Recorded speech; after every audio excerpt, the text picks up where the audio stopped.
आदाब दोस्तों, देवभूमि उत्तराखंड मानव चेतना न्यूज में आप सबका स्वागत है। मैं हूं मायरा और आज हम पहुंचे हैं मोहम्मद यामीन सर के पास, जो जिला अध्यक्ष कांग्रेस के भी रह चुके हैं। और आज जनता उन्हें इतनी पसंद करते हैं, 5 साल में उन्हें वो पूर्व प्रधान प्रधान भी रह चुके हैं और आगे प्रधान के लिए फिर से इलेक्शन के लिए खड़े हो रहे हैं। सर आदाब। जी आदाब। सर पहले तो हम आपको बधाई देंगे, आपके 5 साल का कार्यकाल पूरा हो चुका है, अब फिर 15 साल का, फिर आपको जनता इतनी पसंद करती है और आगे लाना चाहती है, क्या कहना चाहेंगे? देखिए माया जी, 1988 में जब मुझे इस ग्राम पंचायत की बागडोर मिली, मैं खुद एक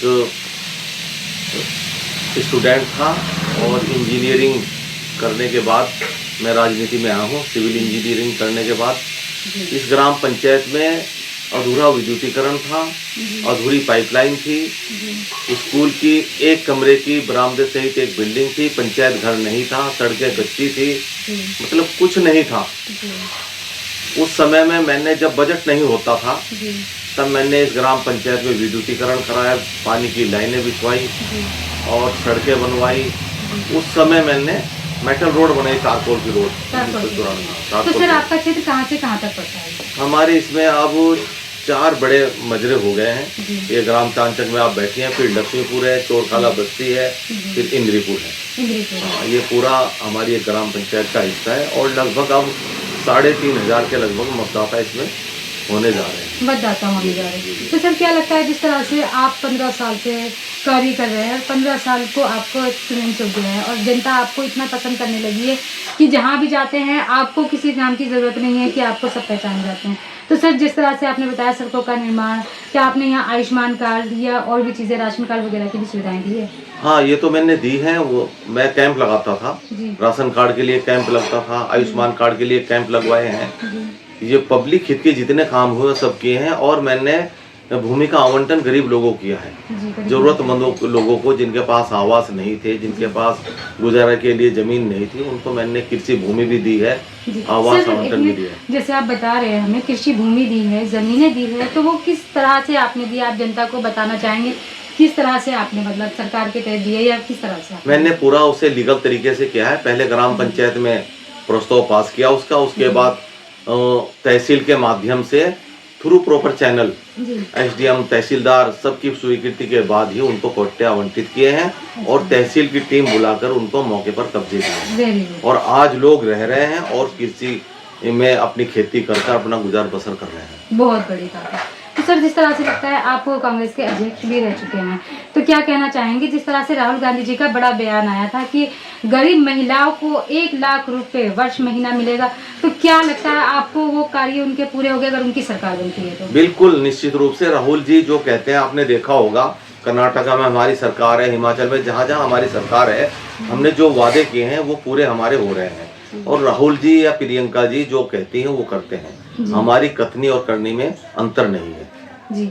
एक और वादा उन्होंने किया है किसानों के लिए कि कृषि की जो ब्याज दर है, कर्ज माफी होगी, तो क्या लगता है कि राहुल गांधी जी का ये बयान भी पूरा होगा? बिल्कुल, निश्चित रूप से होगा और हमने किया भी है।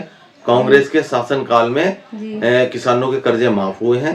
हम बिल्कुल प्रत्यक्ष को प्रमाण की आवश्यकता नहीं, हमने किया है और हमारे आगे सरकार आती है तो निश्चित रूप से करेंगे।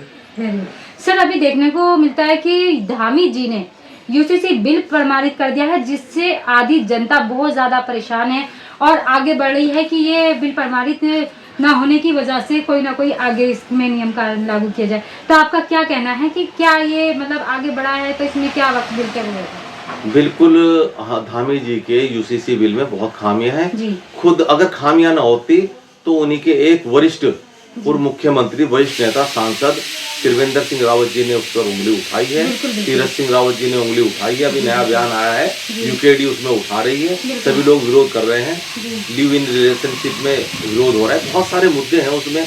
दरअसल इसे जल्दबाजी में लागू किया गया, इसे पूरी तरह से प्रॉपर, ये जनता की आवाज नहीं है, ये तो बस एक आवाज उन्होंने अपनी मनमानी की है और जिसे जनता एक्सेप्ट नहीं कर रही है। सर जैसे अभी आप देख ही रहे हैं वक्त बिल का चल रहा है, तो आप इसके बारे में भी क्या कहना चाहेंगे? जनता बहुत ज्यादा इससे भी नाराज है और यहाँ तक कि धर्म को लेकर भी विवाद कर रहे हैं, तो क्या होगा आगे? देखो, भारतीय जनता पार्टी जब से आई है, आप भी देख रही हैं, मैं भी देख रहा हूँ, ये केवल और केवल धर्म की राजनीति को ही आगे बढ़ा रही है। हमारे देश में धार्मिक लोग हैं जी और वो धार्मिक भावनाओं में भड़क जाते हैं। जी वो उसका रिजल्ट नहीं देखते हम क्या कह रहे हैं। अरे मंदिर या मस्जिद के ही हम परिक्रमा करेंगे तो देश का विकास कैसे होगा। बिल्कुल ये हमें धर्म के नाम पर भटका रहे हैं और अपना उल्लू सीधा कर रहे हैं। बिल्कुल सरकार में बैठने के लिए इन्हें मुद्दा चाहिए था, बिल्कुल तो अब इनका राम मंदिर मुद्दा खत्म हो चुका। बिल्कुल। अब ये नए नए मुद्दे ढूंढ रहे हैं। इन्होंने वक्फ बिल लाया है जी तो अब ये लाएंगे और धर्मों के लिए भी। और धर्मों ये के लिए ये सबको दुखी करेंगे। सबको। ये अभी हिंदू भाई अगर ये खुश हैं, ये बिल्कुल भूल जाए। इनका तो अपने कार्यालयों पर तिरंगा भी नहीं लगता, इनका अपना तिरंगा लगता है। ये तो कहाँ राष्ट्र को मानने वाले लोग हैं। ये तो धार्मिक भावनाओं को भड़काकर सत्ता में बैठने वाले लोग हैं। सत्ता में बैठने वाले लोग हैं। बिल्कुल। तो सर हम आपसे जानना चाहेंगे, जिस तरह से नशे का कारोबार बहुत तेजी से बढ़ रहा है, आप देख रहे हैं घर में कोई ना कोई युवा इस ग्रस्त में भारी भरकम से वो हो रहा है, तो क्या लगता है कोई ना कोई फैमिली अपने बच्चों को लेके, परिवार को लेके बहुत मुश्किलात जिंदगी जी रहे हैं, तो आप क्या सरकार से अपील करेंगे इस बारे में कि इस नशे के कारोबार को रोका जाए? देखो, सरकार का नशे के कारोबार के प्रति दिखावा तो बहुत हो रहा है, जी लेकिन जो बेसिक लड़ाई है, जो मेन उसमें मठाधीश हैं, जो असली उसके काम करने वाले हैं, उनको नहीं छेड़ा जा रहा, क्योंकि वहां से कहीं ना कहीं किसी न किसी रास्ते से एक अच्छी मोटी रकम संबंधित अधिकारी को, संबंधित विभाग को पहुंच जाती है। अभी यही आप चोरखाला बस्ती में एक सपेरा बस्ती है, वहां पर खुले आम जो है आपका वो स्मैक भी बिक रही है, गांजा भी बिक रहा है। यहाँ कमेटियां बनी, कमेटियां बनने के बाद उन्होंने प्रूफ भी दिए हैं, लेकिन वो झूके तो चल रहे हैं उनके काम। जी हाँ, इसमें अगर उत्पीड़न हो रहा है तो गरीब लोगों का हो रहा है, जो गरीब बच्चे नशे में बर्बाद हो रहे हैं और उनकी असमय मृत्यु हो रही है। ये एक बड़ा चिंता का विषय है। मैं सरकार से इसमें एक अपील करना चाहूंगा, इसमें प्रभावी कदम उठाए और जो भी थाना क्षेत्र में नशा हो रहा है, और एसडीएम की भी जिम्मेदारी उसमें वो तय करें। वो तहसील क्षेत्र में जब उनकी जिम्मेदारी होगी, थाने के ऊपर कोई और भी होगा, तो इस पे प्रभावी कार्रवाई हो पाएगी। तो सर हम आपसे जानना चाहेंगे, जिस तरह से युवा बेरोजगारों के लेके बहुत ज़्यादा परेशान है, मतलब राहुल गांधी जी का भी बयान आया था कि अगर सरकार बनती है तो नौकरियां मिलेगी, लेकिन अभी तक बेरोजगार युवा बेचारे इधर उधर परेशान फिर रहे हैं, तो आपका क्या कहना है इस बारे में? देखो, हम भाजपा की सरकार से ईमानदारी से रोजगार की उम्मीद नहीं रख सकते। आपने देखा होगा पिछले दिनों उत्तराखंड में बिहार के लोगों को, उत्तर प्रदेश के लोगों को यहाँ नौकरियां दी गई हैं, विधानसभा में भी दी गई हैं, और किस तरह से पेपर लीक हुए हैं। यूपी में पेपर लीक हुआ है, जहाँ बीजेपी की सरकारें हैं वहाँ केवल सेटिंग गेटिंग ही चलती है, जो सही अभ्यर्थी है उसको मौका नहीं मिलता। तो इसमें एक बड़े जन आंदोलन की आवश्यकता है और ईमानदार सरकार की आवश्यकता है। इसमें ईमानदारी से जो काम करते हैं, आपने देखा होगा कांग्रेस के कार्यकाल, वहाँ कभी ऐसा नहीं हुआ, कभी कोई पेपर लीक नहीं हुआ और कभी किसी की सेटिंग गेटिंग नहीं चली है। तो निश्चित रूप से कांग्रेस की सरकार आई तो ईमानदारी से जो जिस पद के योग्य अभ्यर्थी होगा उसे वहाँ नियुक्ति जरूर मिलेगी। निश्चित रूप से देखा जा रहा है कि उत्तराखंड में अपराध बढ़ते जा रहे हैं, कहीं ना कहीं कोई ना कोई क्राइम बढ़ता जा रहा है। अभी आप देख सकते हैं आईएसबीटी पे जो एक बहुत बड़ा अपराध हुआ था एक बच्ची के साथ, तो शासन प्रशासन को लेकर भी कोई जिम्मेदार नहीं है, तो आप क्या कहना चाहेंगे कि इस क्राइम को, इस अपराधों को कैसा रोका जाए?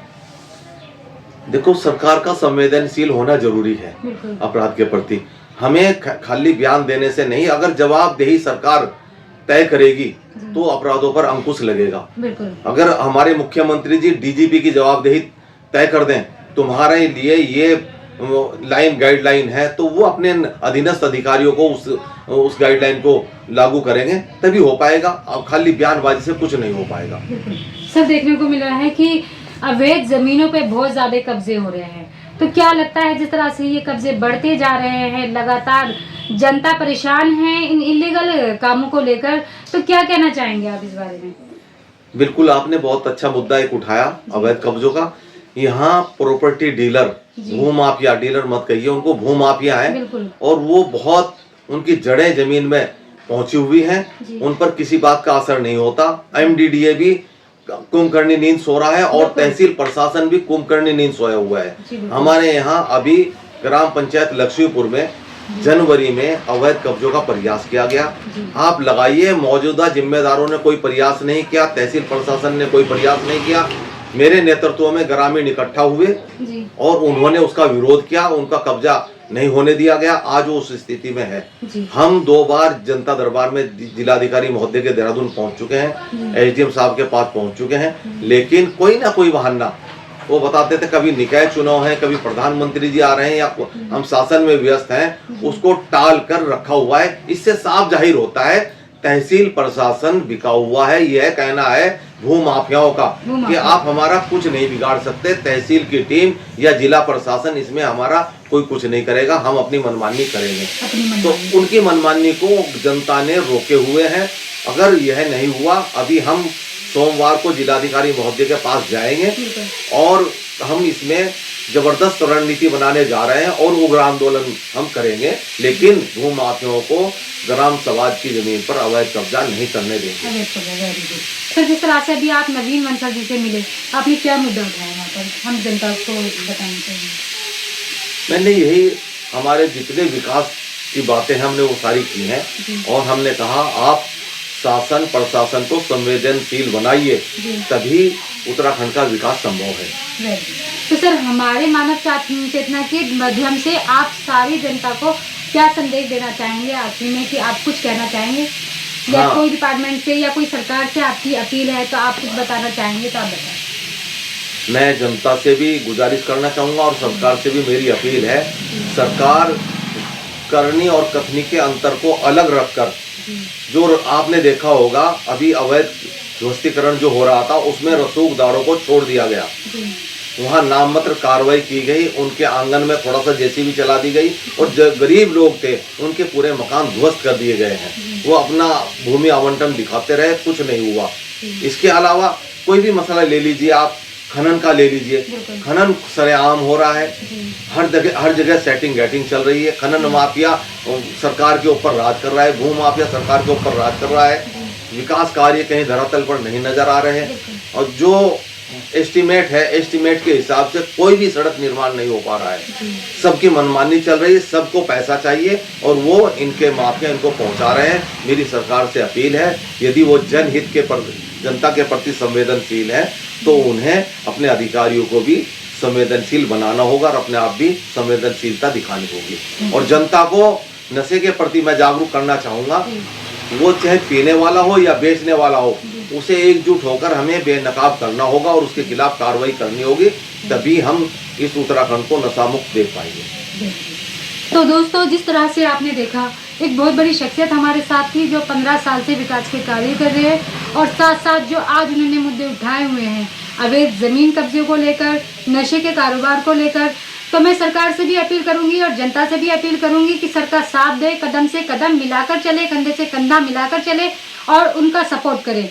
और मैं सर का भी धन्यवाद करूंगी, उन्होंने हमें अपना कीमती वक्त दिया। धन्यवाद सर। धन्यवाद आप सबका। मैं अपने व्यूअर्स और दर्शकों से यही कहूंगी, जिस तरह से सर के साथ अब तक उन्होंने अपना प्यार बरकरार रखा, आगे भी उनके साथ अपना प्यार बरकरार रखें और फिर से सर इस उम्मीद से खड़े होंगे कि वो विकास के अच्छे कार्य कर सके, तो सर का पूरा सपोर्ट करे और अच्छे वोटों से सर को फिर से जिताए। मैं नई शख्सियत के साथ फिर मिलूंगी अगली न्यूज में। कहीं ना कहीं देखते रहिए मानव चेतना न्यूज, मायरा के साथ और उसकी टीम के साथ। धन्यवाद।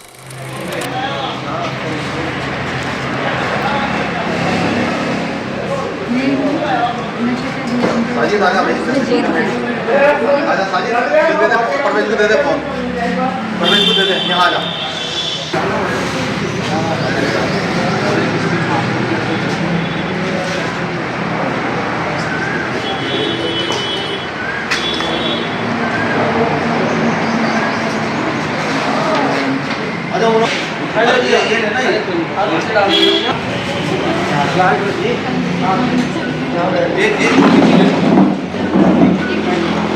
ये बन रही है वीडियो, सामने देख लीजिए।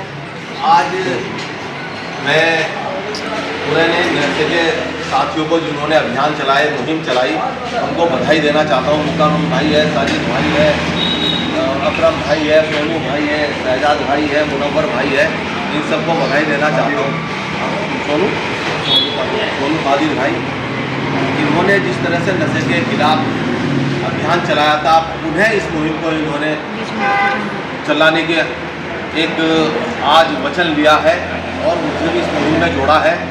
मैं आश्वस्त करना चाहता हूँ, आज ये कमेटी जो नशे की कमेटी बनी है नशे के खिलाफ काम करने के लिए, इसे कहीं हम उठने नहीं देंगे और इसे अंजाम तक पहुंचाएंगे और क्षेत्र से नशे को जड़ से ख़त्म कर ही सांस लेंगे।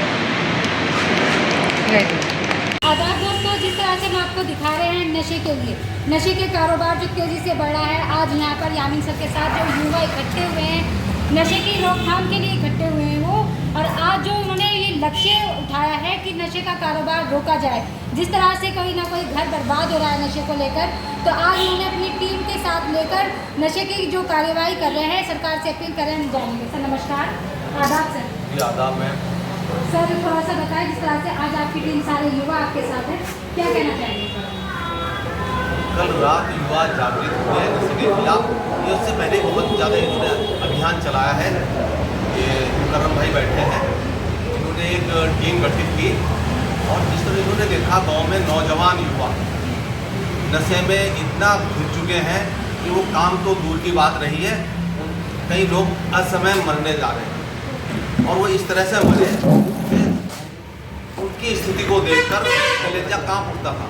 तो मुकर्रम भाई ने एक अभियान चलाया और एक कमेटी बनाई, हम लोगों को बुलाया, उसने नए पुराने सब जिम्मेदार प्रतिनिधियों को बुलाया, लेकिन कहीं ना कहीं जिम्मेदार लोग निष्क्रिय से हुए और मुकर्रम भाई ने अपने साथियों को इकट्ठा करके, सलमान भाई बैठे हैं, जो सभी लोग बैठे हैं, साजिद भाई हैं, अकरम भाई हैं, सोनू भाई हैं, सब लोग हैं, इन सब लोगों ने संगठित होकर नशे के खिलाफ एक अभियान चलाया और वीडियो बनाई, थाने में लिया, कई लोगों को जेल भिजवाया, लेकिन इन्हें प्रॉपर बड़े लोगों का, यहाँ के जो लोग हैं उनका साथ नहीं मिला, सहयोग नहीं मिल पाया। फिर भी मैं इन लोगों को दिल की गहराई से बधाई देना चाहता हूँ। नौजवानों ने जिस तरह से इस अभियान की शुरुआत की थी, आज इनमें फिर जागृति आई है और मैंने इनसे एक वादा किया है, मैं इस अभियान में तन मन धन से समय से इनके साथ खड़ा रहूँगा और कोई भेदभाव नहीं होने दूँगा। यहाँ अगर मेरा कोई अपना इसमें संलिप्त होगा तो वो भी जेल की हवा खाएगा निश्चित रूप से। सर हमारे साथ जुड़े हैं, सर क्या कहना चाहेंगे जिस तरह से आपने ये नशे का अभियान चलाया है, आगे बढ़ रहे हैं और जनता को आपको और भी जनता है और आपकी जनता और बढ़ेगी आपके साथ, जिस तरह से आप अभियान चला रहे हैं, तो क्या कहना चाहेंगे जिस तरह से मैं ये बोलना चाहता हूँ कि हमारे यहाँ सबसे मशहूर है नशे के मामले में, सबसे ज़्यादा नाम लक्ष्मीपुर है और इसमें कोई भी जो हमारे यहाँ स्कूल में है या जो है कोई इसके लिए कोई कार्रवाई नहीं कर रहे हैं। छोटे छोटे बच्चे नशा कर रहे हैं जिस तरह से छोटे बच्चे नशा कर रहे हैं, तो क्या लगता है आपको जिस तरह से यहाँ शासन प्रशासन कोई भी कार्रवाई नहीं करता है? कार्रवाई होती है, थोड़ी बहुत होती है, बाकी जो होनी चाहिए वो नहीं होती। हमारे यहाँ बहुत देहरादून जिले में नंबर 1 पे, ग्राम लक्ष्मीपुर नशे के मामले नंबर 1 पे, नंबर 1 पे। तो हमारे साथ एक और सर है, तो सर जिस तरह से सर ने बताया लक्ष्मीपुर सहसपुर ग्राम प्रधान जो यहाँ पर बैठे भी हैं, तो क्या लगता है आपको जिस तरह से नंबर 1 नशे के उसमें बन चुका है, तो इसकी जो अभी आपने अभियान चलाया है, तो क्या कहना चाहेंगे? मैं कहना चाहता हूँ कि लगभग जो ये प्रेमनगर से लेके अकबरपुर तक है, सभी यहाँ पे गांजा लेने आते हैं। 2 बस्तियाँ हैं यहाँ पर, 2 नहीं 3 बस्तियाँ हैं और वो सीधी सीधी है बंगाला बस्ती, इसमें कोई वो नहीं है। हमने पिछली बार वीडियो बनाई, सब कुछ किया और 1-2 के मारे भी उठक बैठक भी लगवा, लेकिन हमें उसका कोई फल नहीं मिला। हमारे साथ कोई बड़ा आदमी नहीं है, हमें और आगे बढ़ने की जगह पीछे धकेला गया। तो सर हमारे साथ जुड़े हैं, अभी सर ने अपना नाम बताया, सर क्या नाम है आपका? मुकर्रम सर ये बताएगा जिस तरह से यामिन सर ने बताया कि जब मेरे कलेजा खत्म है, तो क्या ऐसा हुआ है जिस तरह से आपने ये अभियान चलाया, लोगों की मदद के लिए आप आगे आए, जिससे ये नशे का कारोबार तेजी से बढ़ा, से रोकथाम की जाए, सरकार से अपील की जाए। छोटे छोटे बच्चे जो अभी सर ने हमें बताया कि नशा बेच रहे हैं, नशा ले रहे हैं, तो इसमें क्या रोकथाम की गई है, अब क्या आप आगे कार्रवाई करें? कांग्रेस ने लगभग 8 महीने पहले बहुत कोशिश की है और हमारी जो टीम थी 10-15 आदमी की, और हमने प्रधान जी को बताया, सबको फोन करके बुलाया, कोई हमारे साथ नहीं दिया किसी ने भी, और हमारे पास वीडियो भी सबकी है। और कल मैंने किसी बंदे से कल वीडियो ली है, कम से कम 10-15 वीडियो ली है, सारे प्रूफ है मेरे पास में इस चीज़ के। तो इसके खिलाफ हम टीम गठित कर रहे हैं आज और देखते हैं क्या होता है। अभी हम इसके लिए प्रधान जी को हमने बुलाया है, बात करते हैं जैसा भी होगा और फिर उसके बाद अपनी कार्रवाई करेंगे। जिस तरह से अगर आपकी आगे कार्रवाई नहीं होगी तो क्या आप इस तरह से क्या करेंगे जनता के लिए? मैम हम तो ये चाहते हैं कि ये नशा मुक्त हो जाए। नशा मुक्त हो जाए। जी बिल्कुल, क्योंकि यहाँ पे नशे का कारोबार बहुत ज़्यादा हो रहा है और इसे नशा मुक्त किया जाए। इसमें जो हमारे प्रधान वगैरह है वो भी आगे आए। ये तो सर हमारे साथ है, फिर से हम सबको दिखाएंगे। सर जिस तरह से एक क्षेत्र की ही बात नहीं है नशे की, और भी क्षेत्र इसमें ऐसे हैं जिसमें लगातार नशा बेचा जा रहा है और बच्चे इसकी चपेट में आ रहे हैं। तो क्या आप कहना चाहेंगे कि जिस तरह से एक क्षेत्र के लिए सारे उत्तराखंड वासियों के लिए क्या कहेंगे? तो मेरा इसमें कहना यही है, जैसे हमारा कुंजा ग्रांट है वहाँ इसका अच्छे से सेल हो रही है, पुलिस कार्रवाई कर भी रही है, लेकिन जो मेन इसके जो माफिया है, नशा माफिया है, वो बैठे हैं, उन तक उंगली नहीं उठाई जा रही है। दूसरी चीज़ माजरी में नशा माफिया बैठे हैं, कई बार जेल भी जा चुके हैं। तो मेरा इसमें कहना है, जैसे ये जरा सी बात पर गुंडा एक्ट लगाकर और उनके मकानों का ध्वस्तीकरण करते हैं, तो नशे के विक्रेताओं को, जो नशे के माफिया हैं, उनके भी मकानों का ध्वस्तीकरण हो और उन्हें गुंडा एक्ट में निरुद्ध किया जाए, तभी प्रभावी कार्रवाई होगी और तभी इसका असर क्षेत्र में आएगा। असल क्षेत्र में आएगा। तो सर मैं एक क्वेश्चन और लास्ट में आपसे करना चाहूँगी कि जिस तरह से अभी सर ने बताया, अगर आपकी अपील पूरी नहीं होती है तो क्या करेंगे आप, जिस तरह से यहाँ पर क्षेत्र में विवरण हो रहा है? हम अपना अभियान चलाते रहेंगे जब तक हमें सफलता नहीं मिलेगी। ये कार्यक्रम ऐसे ही चलता रहेगा। अगर जो हम 2-4 को रोकने में कामयाब हो गए तो 4 आदमी रहते हैं तो हमारा समझ लो 4 आदमी तो बचे जाएंगे ना। 4 आदमी बच जाएंगे। देखो भी हमारे साथ है। तो दोस्तों जिस तरह से अभी आपने देखा और यहाँ पर हमारे साथ यानी सर थे और काफ़ी सारे युवा थे। आज उन्होंने एक टीम बना ली है और टीम के साथ साथ वो जो ये कार्य कर रहे हैं नशे अभियान को लेकर, तो मैं यही कहूँगी और सरकार से अपील करूँगी कि शासन प्रशासन कहीं ना कहीं इस चीज़ का जिम्मेदार है, जो कि अगर कार्रवाई होती है उसको पूरा नहीं किया जाता है और आगे दिखाया नहीं जाता है। तो सर ने जिस तरह से अभी हमें बताया, सर आप एक बार फिर बताएं कि सरकार से क्या अपील है, अगर ये अपील पूरी नहीं होती है तो किस तरह से आप इसको वो कर पाएंगे? अगर नशा माफियों के खिलाफ प्रभावी कार्रवाई सरकार ने नहीं की, प्रशासन ने नहीं की, पुलिस ने नहीं की, तो हम इसमें जन आंदोलन करेंगे और उग्र जन आंदोलन करेंगे।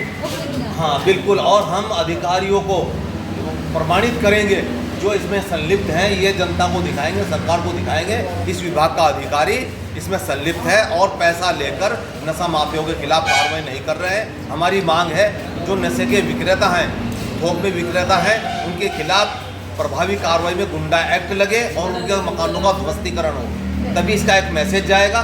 छोटी छोटी बात पर सरकार मकानों का ध्वस्तीकरण कर रही है, लेकिन जो असली गुंडे हैं, जो असली माफिया हैं, उनको आप सरकार कहीं ना कहीं बचा रही है।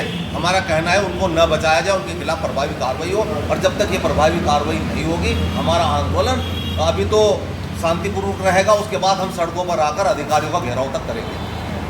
तो दोस्तों जिस तरह से आपने देखा अभी यानी सर थे और सारी जनता यानी युवा हमारे साथ थे, तो आप देख सकते हैं पूरी टीम को। आपने देखा यानी सर हमारे साथ थे, जनता बीच में अब आंदोलन पे उतर आई है और आंदोलन के साथ साथ सर ने साफ साफ लफ्जों में कह दिया है कि अगर इस पे कार्रवाई नहीं की गई तो वो आंदोलन करेंगे, सड़कों पे उतरेंगे। और सड़कों पे ही नहीं, यहाँ तक कि जो अधिकारी हैं और जो पैसा ले रहे हैं और इसको मतलब शासन प्रशासन भी कहीं ना कहीं कमजोरी पैदा कर रहा है।